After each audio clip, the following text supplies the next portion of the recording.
میں بہت دنوں سے بات کرنے کا سوچ رہی تھی، تو پھر میں نے کہا کہ پھر میں نے سوچا کہ لانگ مارچ کی کچھ حقیقت قوم کے سامنے آ جائے تو اس کے بعد میں قوم سے بات کروں گی۔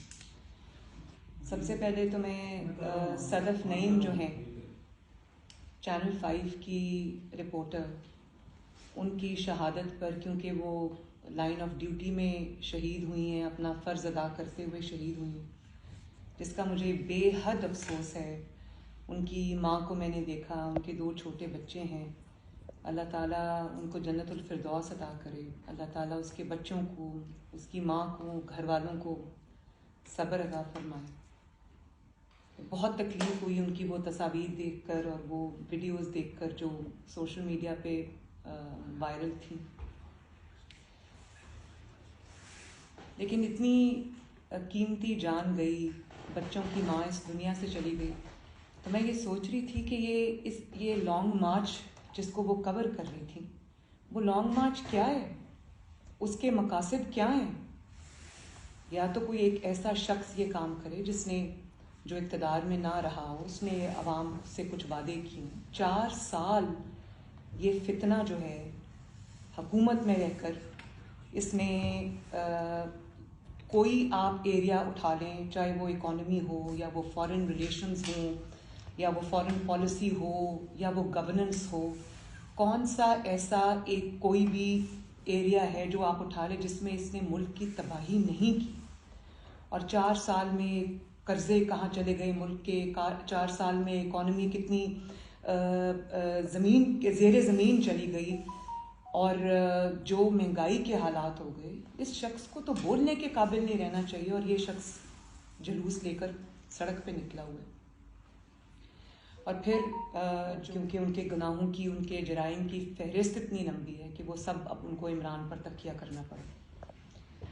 تو وہ جب ناکام ہو گیا، حکومت ختم نہیں کر سکا، الیکشن کی ڈیٹ نہیں لے سکا، تو پھر اس نے بادل ناخواستہ یہ لانگ مارچ کا پلان اس نے رکھا تھا۔ یہ بھی اس کا کوئی مقصد قومی نہیں ہے، عوام کے مسائل اور عوام کی جو تکلیفات ہیں، اس لانگ مارچ کا اس سے دور دور کا نہ کوئی تعلق ہے، نہ وہ آپ کو ان کی تقاریر میں نظر آئے۔ اس کا ایک ہی ہدف ہے، جیسے نواز شریف صاحب نے چند دن پہلے جو ٹویٹ کی تھی، جس میں انہوں نے یہ لکھا تھا کہ اس کا ایک ہی ہدف ہے، اور وہ ہدف جو ہے وہ یہ ہے کہ آرمی چیف کی جو تقرری ہے نومبر، وہ یہ حکومت نہ کر سکے، اور اس میں یہ رخنہ ڈالنا چاہتے تھے۔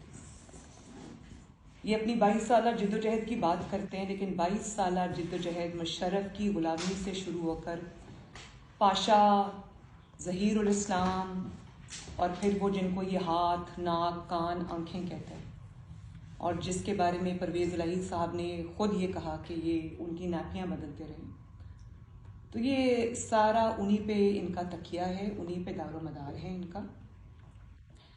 اور انشاءاللہ تعالیٰ اس کا یہ پلان بھی فیل ہوگا۔ اس کو یہ پتہ ہونا چاہیے کہ تقرری جو ہے آرمی چیف کی، رائٹ فلی، کانسٹیٹیوشنلی، لیگلی اس کو شہباز شریف صاحب بطور وزیر اعظم کریں گے، اور انشاءاللہ تعالیٰ وہ ایک اچھے ماحول میں ہوگی، پیسفلی ہوگی، نہ اس سے عمران خان صاحب کا کوئی لینا ہے نہ دینا ہے، یہ انشاءاللہ اس میں ناکام ہوں گی۔ اور آج جو آپ دیکھ رہے ہیں کہ ان کے فرسٹریشن کا لیول ہے، ان کو پتہ ہے کہ جو آخری کارڈ تھا وہ بھی ان کے ہاتھ سے نکل گیا ہے۔ لانگ مارچ میں لوگوں نے شرکت نہیں کی، بھئی لوگ کیوں آپ کے لانگ مارچ میں شرکت کریں، یا ماؤں کے بیٹے کیوں آپ کے لانگ مارچ میں شرکت کریں، جبکہ آپ کے اپنے بیٹے لندن میں محفوظ ترین مقامات پر ہیں اور ان کو کوئی خطرہ نہیں ہے، وہ سڑک پر رل نہیں رہے، وہ دھکے نہیں کھا رہے آپ کے جھوٹوں کی خاطر۔ تو قوم کے بیٹوں کو کیا ضرورت پڑی ہے کہ وہ آپ کے جھوٹوں کا دفاع کرنے کے لیے، آپ کی چوریوں کا دفاع کرنے کے لیے، آپ کے ڈاکوں کا دفاع کرنے کے لیے؟ یہ نواز جو اس پاناما بینچ نے کیا ہے، وہ صرف نواز شریف صاحب کی نااہلی تک یا ان کے ذاتی نقصان تک یا سیاسی نقصان تک محدود نہیں ہے، پورے پاکستان نے اس کی قیمت اس دن سے چکانی شروع کی ہے، اور آج تک وہ جو ڈاؤن فال شروع ہوا ہے پاکستان کا، اس کو بریک نہیں لگی، وہ ذمہ دار ہے۔ اور آپ کا کیا خیال ہے، جس نے اتنا بڑا جرم کیا ہو وہ چپ کر کے بچ کے نکل جائے گا؟ دو سوالات ہیں چھوٹے چھوٹے. پہلا تو سوال یہ ہے کہ آپ ووٹ سے روکنا چاہیے تاکہ اس قسم کے پریسیڈنٹس جو ہے وہ پاکستان میں پریسیڈنٹس نہ پیدا ہوں. سب سے بڑی ذمہ داری اس وقت عدلیہ کی. میڈم دو سوال کیونکہ ظاہر ہے حکومتوں کی مجبوریاں ہوتی ہیں, آپ اپنے لوگوں پہ لے یا نہ لے وہ اس کا پیچھا کرتے ہیں اور کرتے رہیں گے. سچ کو, حقائق کو ایک نہ ایک دن قوم کے سامنے آنا ہے. عمران خان جو سازش کا تانا بانا بن کے یہاں تک پہنچا تھا اس کی بھی آج پوری کی پوری حقیقت قوم کے اوپر واضح ہو گئی, لیکن وہ ابھی بھی باز نہیں آیا. آپ یہ دیکھیں کہ جو بھی اس کو ناکامی کا سامنا کرنا پڑ رہا ہے, وہ اقتدار میں تھا تو ناکام تھا. پاکستان میں سوائے ناکامی کے ہر طرف اور کوئی چیز نہیں تھی. اب وہ اقتدار سے باہر ہے, کسی کے کہنے پہ وہ جو بھی کر رہا ہے اس کو ابھی تک سب اس کے جو سٹیپس ہیں, جو ابھی تک اس کے سارے اقدام ہیں, وہ سارے فیلئر. اس نے جو میں نے ابھی جیسے آپ کو بتایا کہ الیکشن لینے کی کوشش کی, اب یہ تقرری کے لیے دباؤ ڈالنے کی کوشش کر رہے ہیں, کوئی اس کی بات نہیں سن رہا. وہ قصہ کارینہ ہے. ایک تو یہ وجہ, اور دوسری یہ وجہ ہے کہ اب یہ ابھی بھی وہی اسٹیبلشمنٹ ڈھونڈ رہا ہے جو اس کے ہاتھ بن جائے, جو اس کے آنکھیں بن جائیں, جو اس کے ناک بن جائیں, جو اس کے کان بن جائیں. اور عوام کو اس بات کا پتہ ہے. اس لیے آپ دیکھیں کہ لانگ مارچ آج کتنے 5 دن ہو گئے شاید لانگ مارچ کو. 5 دن میں وہ جو پارٹ ٹائم لانگ مارچ ہے اس کو پارٹ ٹائم لانگ مارچ کہنا چاہیے. کھانا کھا کے دوپہر کا یہ گھر سے نکلتے ہیں لاہور سے, اور پھر شام کی چائے پینے کے لیے گھر واپس چلے جاتے ہیں. تو یہ جو پارٹ ٹائم لانگ مارچ ہے یہ 2 دن میں 2 گھنٹوں میں ختم ہو جاتے ہیں. ہر 10 میل کے بعد یہ واپس لاہور آ جاتے ہیں. اور